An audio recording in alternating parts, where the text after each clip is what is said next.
Hello guys, this is Mansi from evidyadi.in. I'm starting with the chapter number 6. Name of the chapter is Triangle and its Properties. So this is an introduction video जिसके अंदर हम इस chapter में जो concepts हैं उनको discuss करेंगे ताकि जब आप exercises के question करो तो आपको questions बहुत easy लगे.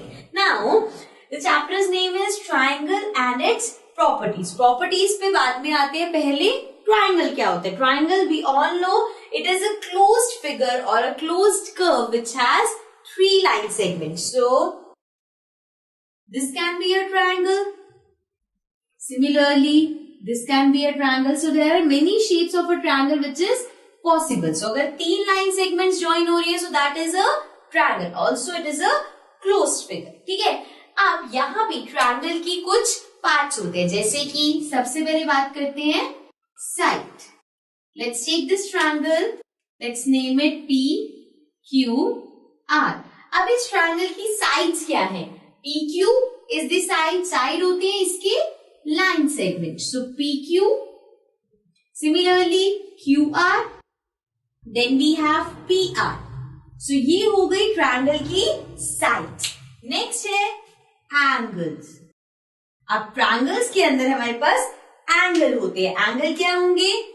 Angle P, angle Q, angle R. So if I write angle P, it can be written as angle QPR or angle RPQ, making sure कि P बीच में है. Similarly, angle P है, angle Q है, angle R है. Okay, so ये होते हैं angles of triangle. Next we have the vertices of triangle. अब vertices क्या होते हैं? इसको आपने वर्टेक्स भी पढ़ा होगा. तो वर्टेक्स होते हैं कॉर्नर पॉइंट्स. जैसे कि इस ट्रायंगल के अंदर this is the corner point, this is the corner point and this is the corner point. So ये कॉर्नर पॉइंट्स होते हैं वर्टेक्स ऑफ ट्रायंगल और we can say vertices of triangle. ठीक है. So the vertices are P Q R. Right, ये है triangle की vertices. Okay, so this was a short introduction about क्या होते हैं triangles. अब आते हैं थोड़े और topics और concepts जो कि इस chapter में आएंगे. So the next topic is median. So we'll discuss what is median of triangle. अब triangle का median क्या होता है? जब कोई line connect करती है triangle की किसी भी vertex को उसकी opposite side के mid point से. अब बहुत confusing लग रहा होगा, figure से समझते हैं. So here's a triangle. ठीक है. अब इसकी कोई भी वर्टेक्स कहाँ है? दिस इज दी वर्टेक्स, ये है वर्टेक्स और ये है वर्टेक्स. तो एक ऐसी लाइन जो वर्टेक्स से स्टार्ट हो रही है, लेट्स सपोज इस वर्टेक्स से हम स्टार्ट कर रहे हैं. सो ये यहां से पास थ्रू करेगी एंड जो ऑपोजिट साइड है, मतलब कि इस वर्टेक्स की अपोजिट साइड हो गई ये इसके मिड पॉइंट पे. So this is triangle A B C and इसको हम देते हैं पॉइंट डी. तो सबसे बड़ी बात है कि डी AC का मिड पॉइंट है. ठीक है. And BD is the median of triangle. Now ये जो वर्टेक्स है हमने B वर्टेक्स से स्टार्ट किया, ऐसे ही किसी भी वर्टेक्स से हो सकती है. For example again same figure लेते हैं. Let's name it ABC. अब B की जगह हम A से मीडियन पास करते हैं. So if I go like this, so अब ये जो D है ये BC का मिड पॉइंट है. AD is the median. Similarly अब हम मीडियन बनाते हैं पॉइंट C से. So let's name it ABC. अब इस C पॉइंट से अगर एक लाइन पास कर रहे हैं, इसके लाइन थोड़ी सी स्लैंटिंग हो गई. सो लेट्स सपोज यहां से हम पास करें और ये इसके मिड पॉइंट पे जा रहे हैं. सो AB का मिड पॉइंट है D.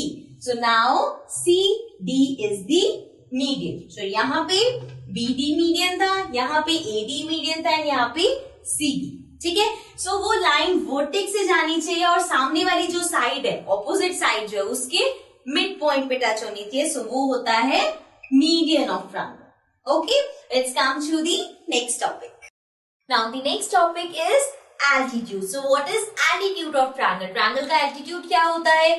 अगर हम डेफिनेशन से जाएं तो इट मीन्स एक ऐसी लाइन जो वर्टेक्स से पास होती है एंड ऑपोजिट साइड पे परपेंडिकुलर होती है. Perpendicular means a straight line that forms an angle of 90 degree. So again triangle बनाते हैं. Let's suppose this is a triangle. अब ये ट्रायंगल हो गया ABC. अब A से एक लाइन जा रही है स्ट्रेट जो कि BC पर परपेंडिकुलर बना रही है. A वर्टेक्स है, BC ऑपोजिट साइड है, यहां पे बना रही है ये परपेंडिकुलर. सो AD हो गया हमारा एल्टीट्यूड. अब आप सोचोगे कि what is the difference between median and altitude. Median भी ऐसा होता है, लेकिन इसमें डिफरेंस ये होता है कि मीडियन में ये जो D है BC का मिड पॉइंट होता है. जब वो लाइन वर्टेक्स से जाती है तो वो मिड पॉइंट पे मीट करती है. But in case of altitude वो परपेंडिकुलर बना दिया. देखो यहाँ पे शायद आपको मीडियन लगे, but if I take a triangle like this, अब ये मेरा ट्रायंगल है, okay, and again this is ABC. अब A से मैं परपेंडिकुलर लाइन बना रही हूं like this. So I am saying AD हो गया मेरा एल्टीट्यूड. अब ये D जो है BC का मिड पॉइंट तो नहीं है. वी कैन क्लियरली सी अगर ये BC है तो इसका मिड पॉइंट समवेयर हियर होगा, राइट. सो यहां से जो ऐसे लाइन जाएगी ये होगा आपका मीडियन, बिकॉज ये मिड पॉइंट पे आ रहा है. बट ये परपेंडिकुलर देख रहे हैं, तो परपेंडिकुलर है तो मतलब वो एल्टीट्यूड है. अगेन जैसे मीडियन किसी भी वर्टेक्स से बन सकता है, ऐसे ही आपका एल्टीट्यूड भी किसी भी वर्टेक्स से बन सकता है. जैसे C से बनाओगे तो AB पे परपेंडिकुलर, B से बनाओगे तो AC पे परपेंडिकुलर. ठीक है. So this is altitude of triangle. ठीक है. Let's come to the next topic. So our next topic is exterior angles of triangle and its properties. तो अब हम एक्सटीरियर एंगल डिस्कस करेंगे एंड देन उसकी property. So the first thing is exterior angle होता क्या है. So if I draw this triangle and यहाँ पे ये एंगल्स में बना this is angle 1, this is angle 2, this is angle 3. अब ये एंगल 1, 2, 3 ये ट्रायंगल के इंटीरियर एंगल्स है, बिकॉज ये ट्रायंगल के अंदर बन रहे हैं. बट अगर मैं इसको यहां से एक्सटेंड कर दूं, सो यहाँ पे जो एंगल बनेगा, you can see this is an angle. So ये एंगल होगा एक्सटीरियर एंगल, बिकॉज ये ट्रायंगल के बाहर बन रहा है. एंड इट्स नॉट नेसेसरी कि ये सिर्फ यही बन सकता है, किसी भी वर्टेक्स से बन सकता है. आप इसको यहां से एक्सटेंड करोगे तो ये हो जाएगा, नीचे एक्सटेंड करोगे सो ये हो जाएगा, ऊपर एक्सटेंड करोगे तो यहां बन जाएगा. So means there are many exterior angles to a triangle. अब हमें समझ आ गया एक्सटीरियर एंगल क्या होता है. अब आते हैं उसकी प्रॉपर्टी पे. सो एक्सटीरियर एंगल की प्रॉपर्टी होती है, अगर हम इसकी डेफिनेशन देखें तो it is an exterior angle is equal to the sum of two interior opposite angles. Now इस डेफिनेशन को ब्रेक करके समझते हैं. So an exterior angle let's suppose ये ले लेते हैं, let's name it 4. So an exterior angle is equal to, ये एक्सटीरियर एंगल इक्वल होता है sum of to opposite interior angle. Sum of two, दो एंगल, इंटीरियर एंगल ऑपोजिट. अब opposite का मतलब क्या है, अगर आप ये ले रहे हो तो एंगल 3 इंक्लूड नहीं होगा, इसके ऑपोजिट एंगल 1 और एंगल 2 है, 3 not included. So this means property के according angle 4 which is exterior angle will be equal to sum of angle 1 and angle 2. Why angle 1 and 2? Because वो interior angle है और इसके opposite angle है, इसलिए 3 included नहीं है. So according to this property, बाहर का जो angle है वो अंदर के opposite दो angle की sum के equal होता है. Okay?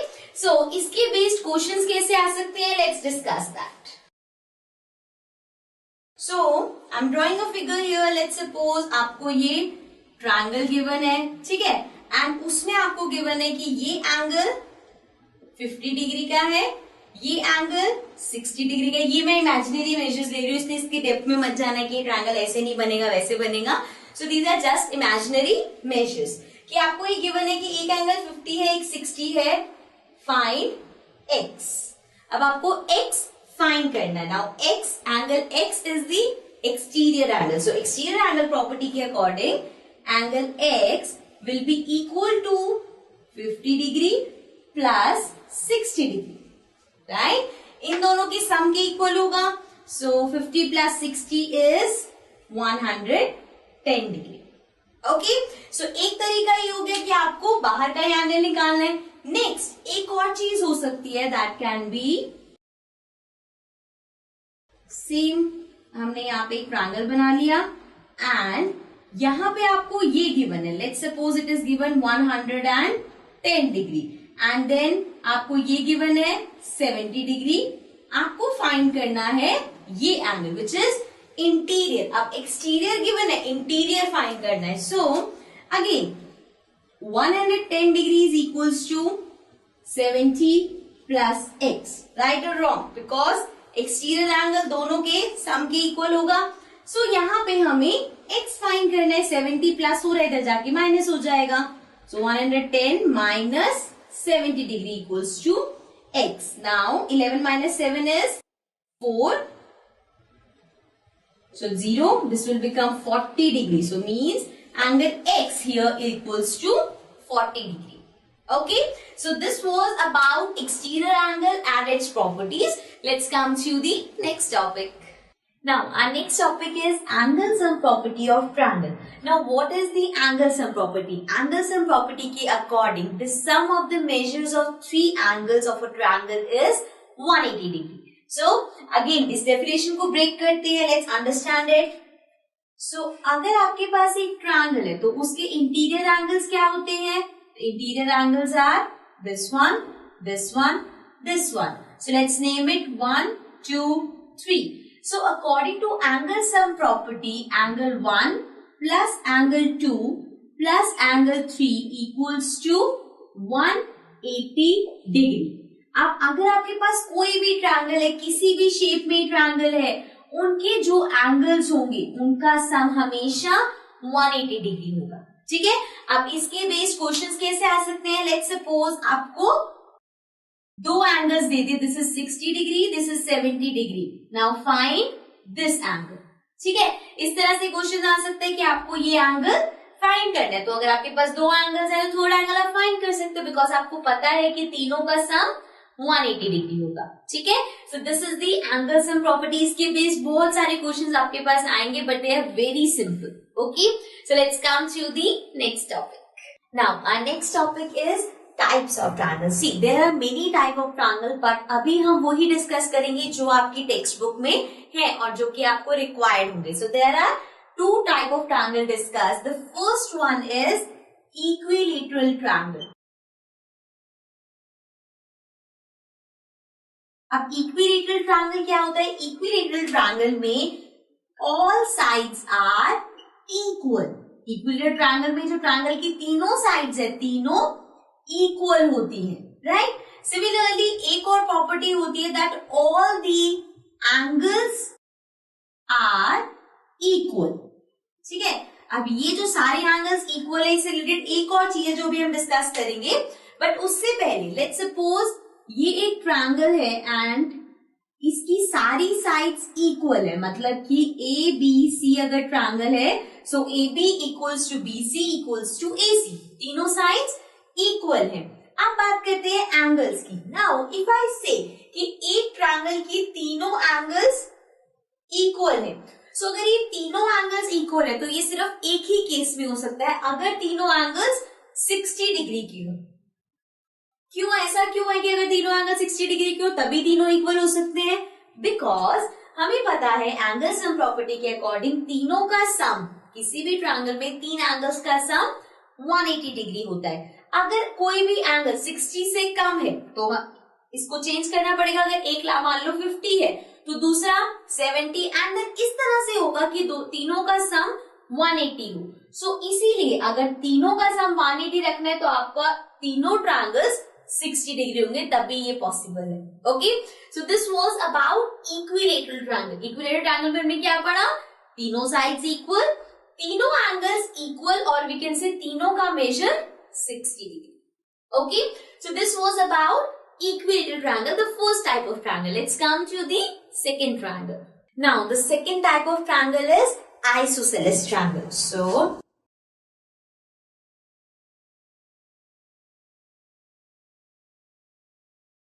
आइसोसेलेस ट्रायंगल्स में क्या होता है? कोई भी ट्रायंगल की दो साइड्स इक्वल होती है। सो टू साइड्स आर इक्वल। अब इससे हम क्या कंक्लूड कर सकते हैं? लेट्स सपोज ये एक ट्रायंगल है, सो इस ट्रायंगल में अगर ये साइड इस साइड के इक्वल है, so it is an isosceles triangle.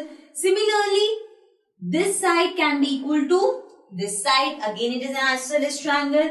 Also this side can be equal to this side. So this means कोई भी अगर दो साइड्स ट्रायंगल की इक्वल है, so that is an isosceles triangle. Okay, now let's come to the next topic. Now we'll discuss a property of triangle. अब एक triangle की property होती है which is based on it's sides. अब इस property में होता है कि आपके पास कोई भी ट्रायंगल हो, किसी भी ट्रायंगल की दो साइड्स का सम हमेशा थर्ड साइड से बड़ा होगा. Let's understand it. Let's suppose this is a triangle. Let's name it ABC. So according to triangle property, किसी भी दो साइड्स का सम that can be AB plus BC. So AB plus BC will always be greater than, हमेशा वो third side से बड़ा ही होगा. So AB और BC को अगर आप ऐड कर रहे हो तो वो हमेशा AC से बड़ा होगा. Similarly अगर आप AB और AC को ऐड कर रहे हो तो वो हमेशा बड़ा होगा BC से. ठीक है. सिमिलरली जो थर्ड दो साइड्स बचे वो भी ले सकते. तो मतलब कि कोई भी दो साइड्स का आप सम कर लो वो थर्ड साइड से हमेशा बड़ा होगा. अभी शायद लग रहा हो कि हाँ वो तो ऑब्वियस है, ऐसा ही होगा. लेकिन अगर हम देखें जहां पे आपको कंफ्यूजन हो सकती है, if we have this triangle, मान लो ये हमारे पास ट्रायंगल है, तो आपको लगेगा ये तो छोटी सी साइड है, इसका हम इसके साथ सम करेंगे तो तीसरी से बड़ा कैसे आएगा. बट ऐसा नहीं होता, चाहे इसकी लेंथ कुछ भी हो. अगर आप लेट्स सपोज इसको और इसको ऐड कर रहे हो, इन दोनों को, तो वो इस वाली साइड से बड़ा होगा. तो ये हमेशा आपको याद रखना है. अगर कोई आपको मेजरमेंट्स दे रखे हैं कि तीन साइड्स ये हैं और दो साइड का सम तीसरी से छोटा है, मतलब कि वो ट्रायंगल बन ही नहीं सकता. Okay, so this is a property which says that sum of any two sides of a triangle is always greater than the third side. Okay, now let's come to the next topic. So our next topic is right angle triangle and Pythagoras property or theorem. So Pythagoras theorem भी बोलते हैं, Pythagoras property भी बोलते हैं. But before coming to Pythagoras theorem or property, let's first discuss right angle triangle. So right angle triangle क्या होता है? Any triangle जिसका कोई भी एक एंगल 90 डिग्री का हो. For example, this is 90 degree. So एक भी अगर उसका एंगल 90 डिग्री का है तो वो राइट एंगल ट्रायंगल बन जाता है. जरूरी नहीं है कि यही वाला हो, किसी भी शेप में हो सकता है. It can be like this. So here this one is the 90 degree. Similarly इस तरह से अगर बना है और ये 90 डिग्री के बने, सो ऐसी बहुत सारी शेप्स में आ सकता है. बस एक एंगल 90 डिग्री का होना चाहिए तो वो हो जाएगा हमारा right angle triangle. After this right angle triangle में ये जो स्लैंटिंग लाइन होती है, जहां पे भी 90 डिग्री का एंगल होगा उसकी ऑपोजिट साइड होती है. जैसे इसमें दिस साइड, इसमें ये वाली साइड. सो ये जो स्लैंटिंग साइड होती है दिस इज कॉल्ड हाइपोटेन्यूज. तो ये होता है, so this is the hypotenuse of the triangle. And इसके अलावा ये जो बाकी की दो साइड्स बची उनको हम लेग्स भी बोलते हैं. We call it side, base, बहुत सारे नाम देते हैं. बस ये जो मेन है वो है ये जो स्लैंटिंग लाइन है, this is the hypotenuse. Now this was about our right angle triangle कि एक उसका एंगल 90 डिग्री का होगा. Now we will talk about the Pythagoras theorem. अब पाइथागोरस थ्योरम के अकॉर्डिंग क्या होता है, let's see. So, according to our Pythagoras theorem कहता है कि अगर आपके पास कोई राइट एंगल ट्रायंगल है, रिमेम्बर Pythagoras theorem सिर्फ वहां वर्क करती है जहां पे राइट एंगल ट्रायंगल हो. So if you have a right angle triangle तो Pythagoras theorem के अकॉर्डिंग जो उसकी हाइपोटेन्यूज होती है, means this one. So hypotenuse का स्क्वायर इक्वल होता है बाकी दो साइड्स के स्क्वायर के सम की. लिख के समझाती हूँ, ज्यादा क्लियर होगा. सो this is PQR. So Pythagoras theorem के अकॉर्डिंग PR हमारे हाइपोटेन्यूज है, PR का स्क्वायर इक्वल होगा PQ के स्क्वायर प्लस QR के स्क्वायर के. मींस हाइपोटेन्यूज का स्क्वायर बाकी दो साइड्स के स्क्वायर के सम के इक्वल है।